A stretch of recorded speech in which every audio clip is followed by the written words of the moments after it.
So we're reading today Bamidbar Chapter 18. As we've discussed, we're going to be starting from the end of Chapter 17, which belongs to this story. Remember that there was a challenge called Machlokes Korach.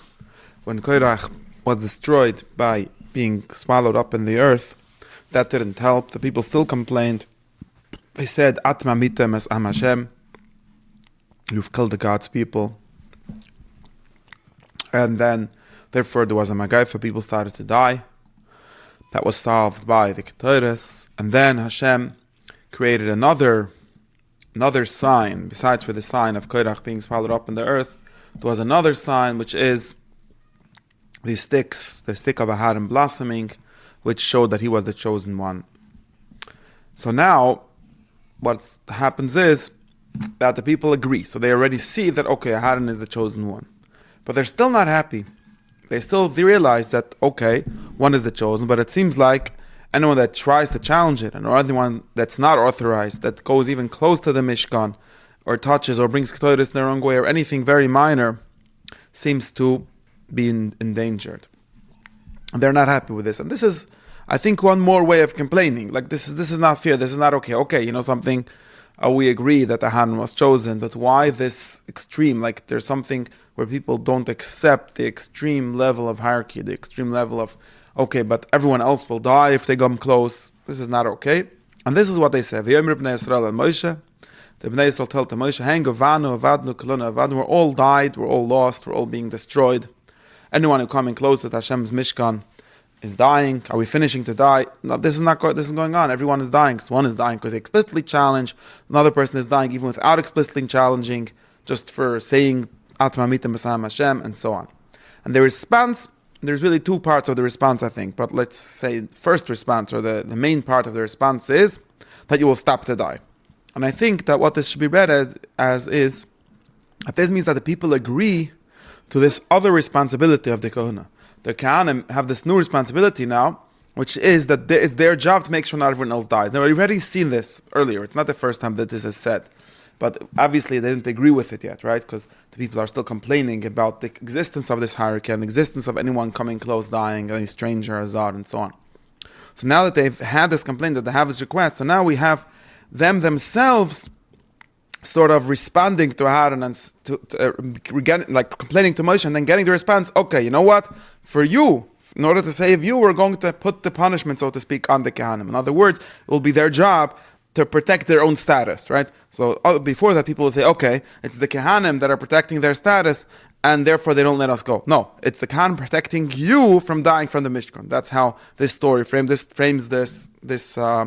Hagbola, this law, and this restriction, and therefore it's something that they agreed to. It's not something that imposed on them. And that's the answer. Hashem tells the Aharon, you, your children, your family, right? The children belonging to your Beis Av, you will carry both the Avon HaMikdash, which means if people act disrespectfully to the Mikdash, and the Avon Konaschem, which is the sin. It's not a sin to be a Kohen. It's Avon HaMikdash, Avon Konaschem. Sounds like it's a sin to be a Mikdash or to be a Kohen. But the sin of that this imposes on others by them not being Kohanim.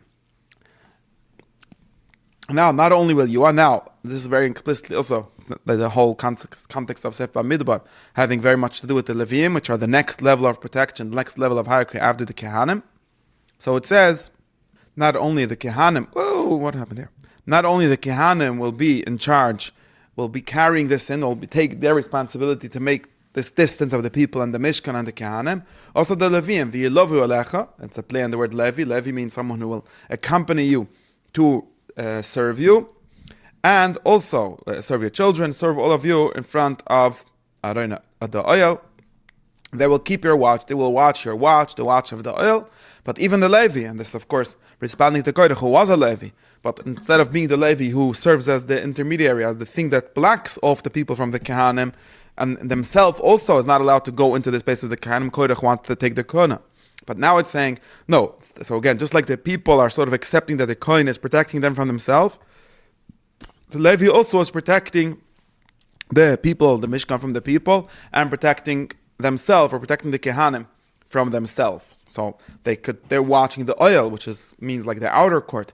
But the Klei HaKodesh, the holy vessels, or the Mizbech, they cannot touch, because otherwise they will die, both you and them. So again, This is the sharing of the responsibility. It's also the Kohen's responsibility that people don't die because of him. So this is an important, as I said, we've seen this before, but it's also an important lesson in the existence of hierarchy. When there's hierarchy, that doesn't mean that therefore the people on the other side, the people who are not worthy, or not, maybe not, the word's not worthy is wrong. The lower people, the lower level people who cannot become close, or cannot be closer to the Mishkan. It's not their fault that if they try to get closer, if they destroy themselves by jumping out of their place, it's the higher levels people's fault. So whatever nezek, whatever problem happens to other people because of some people being higher, is the responsibility of the higher people, not the responsibility of the lower people, as the higher people would tend to say without this lesson. So that's the important lesson in this thing. Now, and that's all. So that's what it says. They will accompany you and they will watch the oil and all that, and they would cause that Zar Likrav, that a stranger will not come close, and they will watch the Kodesh, the Mizbeach, and there through that it cuts from do not be anger on the people, as we've seen in the previous parsha that there was anger when the people did cut close and did touch places where they did not belong. And here we repeat again that the Leviim are a gift from the Yidden, or a gift or something given from the people to the Kohanim to serve in the Oil Moed. And so again, I think there's this focus of gift, as we find it finishes here. The Levi is a gift to the Kohen from the people. So instead of the people complaining, "Oh, why is the Levi not me?" It's them giving the gift for the Kohen that he should have this company or this thing in between that saves. It also helps the hierarchy, but also helps there be some kind of continuity, right? There's not just the Kohen and Yisrael, there's a Levi in between. The Levi, in some sense, relative to the Kohen is like Yisrael, but relative to Yisrael is like a Kohen. But the Kohanim, Aaron and his children, you will watch the Mizbeach. So, right? The Mizbeach is in the courtyard, or maybe also the Mizbeach HaPnimi, or what's inside the Paroiches. Again, the Kodesh HaKadoshim, the Oren. And your Kohen is also avodas matan. It's also given from who is it given? I'm not sure. But the point is that it's a gift. It's not an imposition. It's a gift. It sounds like a good thing. And the Azar Kravimas, that's true. A stranger that comes close dies, but not in the evil sense. But this is part of, I think, continuing the theme that we had, that Aaron is also the one that makes sticks sprout. It's not only the one that makes things burn, like Rashi says, like we learn from the Ketores. The Ketores is not just something that you can die from, it's also something that can save you from death and so on. And now we have the next part of this chapter, is that now that we understand, and this is also very nice how it's set up, now that we understand that the Kohanim are working for us because they're protecting us from them, they're protecting us from the Mishkan, they're protecting the Mishkan from us, but they're doing our work, so now that they need payment for that. So this repeats, and of course some of this we already have, some of it is being added now. It repeats what's called matnas kono, the payment, which is the payment, or we call matnas, the gifts, right? Matana is a gift. The gifts that the people are giving to the Kohanim in exchange for their work for them, since they work for us. They're not working for themselves because they're so great, they're working for us. And therefore they deserve payment from us, and this is the mitzvahs of matnas kono. And again, V'daber Shem Laharn, he says, I will give you. And it's also said in the word of mishmeres terumas, in other words, the watch of the terumah, because the terumah is also a kedusha, and you have to watch it. It's just like a zar that comes close to the Mishkan dies, like a zar that eats terumas also.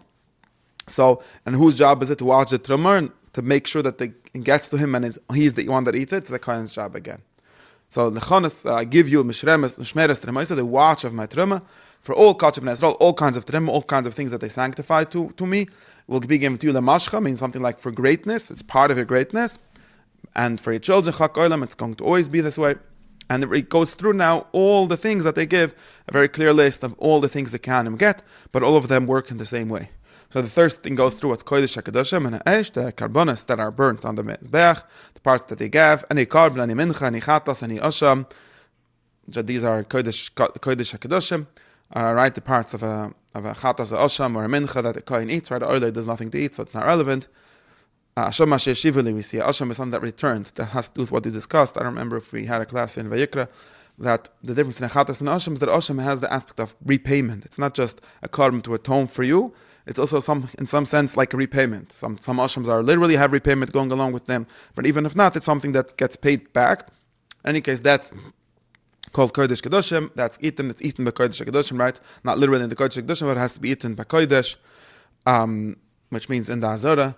Only the males are allowed to eat it, so that's the first level. Then there is Tenufah B'nai Yisrael. So it's called terumas matanim, but this is, again, terumas matanim is in general, the terumah, which is a gift. All the things that they raise, Tenufah B'nai Yisrael, it's not things that are burnt on the Mizbech, things that are, not all of them necessarily have official Tenufah, maybe most of them do, maybe not all of them, but they, Tenufah, the idea, we've seen many times, the idea of Tenufah is something that you sort of raise before the Mizbech. That's the ritual that represents this, but also some things that don't have that ritual, but they're not burnt. They're brought to the Mizbech, but then not like other things that some of it is burnt on the Mizbech, and then the Kohen gets what's called Shiraim, the rest.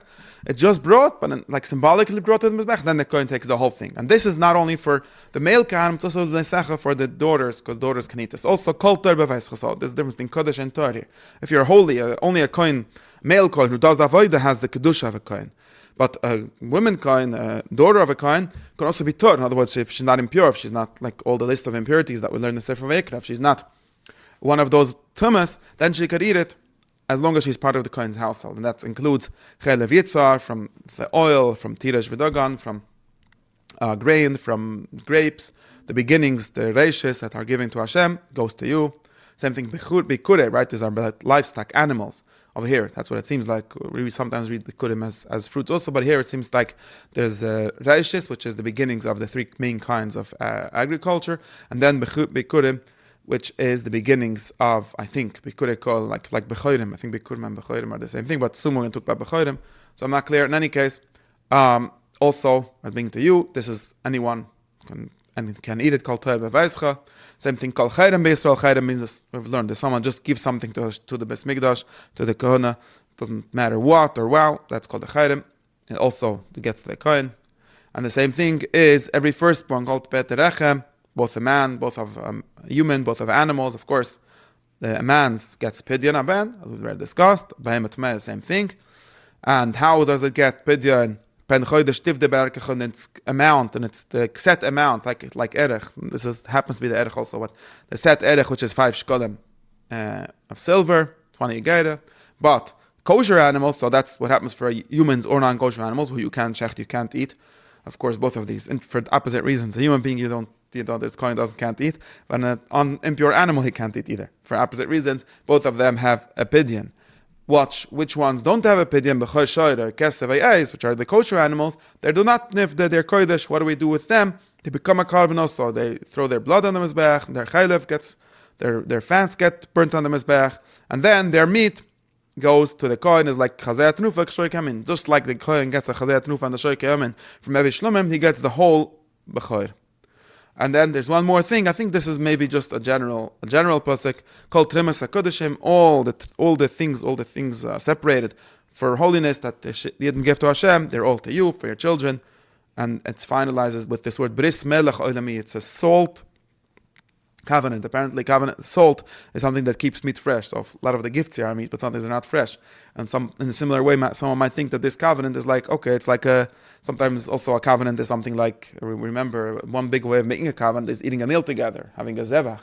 But that meal and vanoisar, and a day later is pigul, it's already ruined. So sometimes a covenant lasts only as long as the meal that was created to celebrate it, or to create it, just to sort of make it real. But this one is bris melech. It's like you salted meat, and that stays forever. And that's why also we read called korban chaschal melech dimlach. Every korban has to have melech on the mizbech. Of course, in some sense, it's because symbolically, because it doesn't taste good meat without melech. But it says over there also that blisash bris melech bris, because the mizbech is something. Although the part of the mizbech, right, the part of the kohen doesn't have to have melech. That's different. Maybe he has to eat it with melech, but that's just for his taste. But the parts that go on the mizbech, they also have to have salt to show that it's not the mizbech doesn't eat it and it's finished. There's something continuity in that. So that is the matonis that the kohen gets. Now we have one more important part, and then we're gonna two more things in this chapter. But the next thing is the things that he doesn't get. So he gets this matanis, he gets all these gifts from the, but he only gets gifts. He doesn't get anything that really belongs to him. In other words, it doesn't have any real estate. This is a very important way in which the Kunez structures, as we discussed, all these pashas, and this is one of the pashas of Allah, but it's very clear to see how it responds to the challenges before. So the response to the challenge of what do the Kohen deserve is that the Kohen is in a very specific state. He gets all these gifts. It's his responsibility to watch his his place in the hierarchy, and also he doesn't get any actual power. He doesn't get any real estate. So that means that he's always going to be a gift, as we discussed. Gift means it has to be, but in reality, I mean, they can't force. I mean, maybe halachically the kohen could force, but the reality is that since these matnas kuna are gifts, so they're going to have to always be given voluntarily, and which means the kohen will always have to be nice to the people. So this Vayemer Shemay Laharen, you will not inherit ba'aretzam loisen chal v'chaylik lo yelecha b'zach. You will not have a part in between them, amongst them, in their real estate, in their land. I am your part. I am your inheritance. Now, this is for the Kohanim. Now, earlier we learned that not only the Kohanim have a job, have a part in the hierarchy, but there's Leviim also. So the Leviim also get something here. What did Leviim get? They got master. So the Kohen gets terumah, which is, as we discussed, are all the things the Kohen gets really are called terumah. And the Levi gets master, a tenth of all things. Doesn't say exactly what this at this moment. They get it, and what do they get it in exchange for their work that they work in Avodas Salmod. And through this, it won't be the people's responsibility that to go, it will be the Levi's responsibility, and he gets paid for the responsibilities. It's not like he's taking on this extreme responsibility for nothing, he's getting paid for it. And the Levi, he will work the Avodah Salmod, and he will carry their sins. This will be also an everlasting law, I think also an everlasting, something that's given for everlasting. They will get this gift, and they will carry responsibility, because he gets this maser, and therefore they don't get, also the Leviim don't get nachla, only the Kohanim get nachla. Now, just as we discussed earlier, that this Levi, relative to the Yidden as a Kohen, so he gets mass from him, but relative to the Kohen, he's also like Yisrael. He can't go close to the Levi. So the same relation works also relative to the Matnas Kohen. Just like the Levi gets a matana from the Yidden, he gets mass, but he still has to give terumah to the Kohen, because the Kohen is still above him. So this Hashem tells Moshe, speak to the Leviim and tell them, when you take master from the people, you have to give terumas Hashem. You have to give terumah, master and a master, a tenth of the master. But it's called terumas master, because terumah is what the Kohen gets. And then, although you don't have your own land, so you can't give the Kohen yourself, but it will be counted to you, the terumah that you give, as if you give the grain from the place where the grain is gathered, or the wine, the grapes from where the vineyard, from the wine is pressed, and so on. So you will give. It will be, so this is yours. So the people, they have their own land, and they give from their land terumah for the Kohen. The Levi has his own, not land, but ma'aser, and he gives from it to the Kohen. In the same way that they give, it's called kal chelba, it's fat, not necessarily the fat, but the best that he gives them, and it's repeated again. It will be called, considered to the Leviim, just like Tuvas Goy and Tuvas Yaakov, and it will be eaten. Who will eat it? The Kohen, I guess, will eat it, or the Levi will eat the mass anywhere. So unlike, this is not even Kodesh Kodesh, but unlike the Kodesh HaKadosh, which has to be eaten in the Hazorah, or Kodesh Kalim that are eaten only in the Yerushalayim, these terumah is eaten anywhere, because it's a word, it's kisacharu lechem, because it's as if it's a payment. So if it's a payment, it's just in some sense. It's not like the Yidden are dedicating this to Hashem, and therefore they're giving a mass to the Levi or terumah to the Kohen.